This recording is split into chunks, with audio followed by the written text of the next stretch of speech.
L'histoire de l'écriture, de l'astronomie, de la loi, l'histoire de la civilisation elle-même a pris naissance en un seul endroit.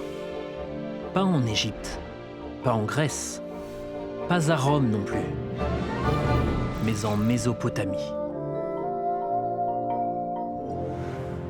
La Mésopotamie est une plaine exceptionnellement fertile, située entre le Tigre et l'Euphrate. Pendant 5 millénaires, ce banc de terre, qui constitue l'Irak, le Koweït et la Syrie actuelle, a été le foyer d'innovations qui ont changé le monde pour toujours.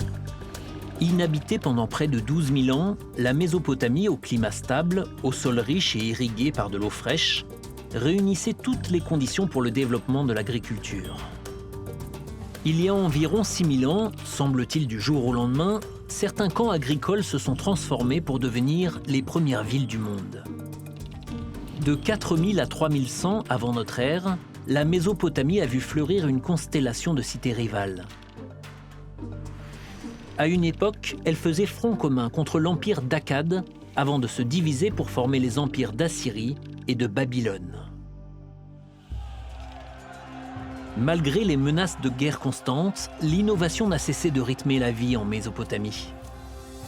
D'immenses monuments ont été édifiés, des palais, des ziggurats, des temples servant à l'observation de rituels pour communiquer avec les dieux.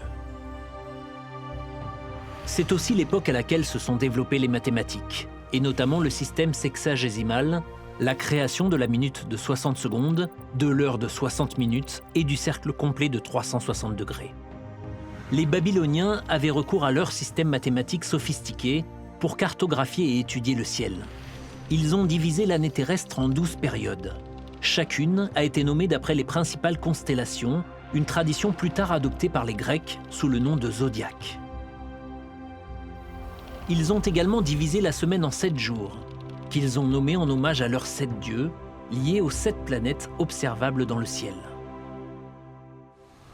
Mais l'innovation la plus déterminante venue de Mésopotamie est sans doute l'alphabétisation.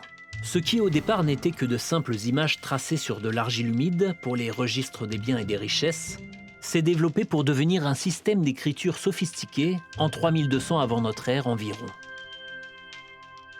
Ce système d'écriture, aujourd'hui connu comme cunéiforme, s'est avéré si flexible qu'en 3000 ans, il a été adapté à une douzaine de langues majeures et de nombreux usages, dont les registres de lois du roi babylonien Hammurabi, qui ont servi de base au système judiciaire unifié.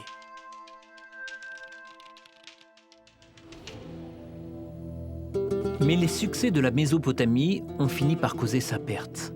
Babylone en particulier était si riche que les attaques extérieures se sont multipliées. En 539 avant Jésus-Christ, le Perse Cyrus le Grand s'est emparé de Babylone avant d'étendre son pouvoir sur toute la Mésopotamie. Pendant des siècles, cette région a suscité l'envie des empires étrangers. La Mésopotamie a fini par sombrer comme ses rois dans les brumes de l'histoire. Ces glorieuses cités ont, elles, été ensevelies sous le sable irakien. Mais cet idéal perdure à travers l'écriture, la loi, les mathématiques, l'astronomie et la civilisation elle-même.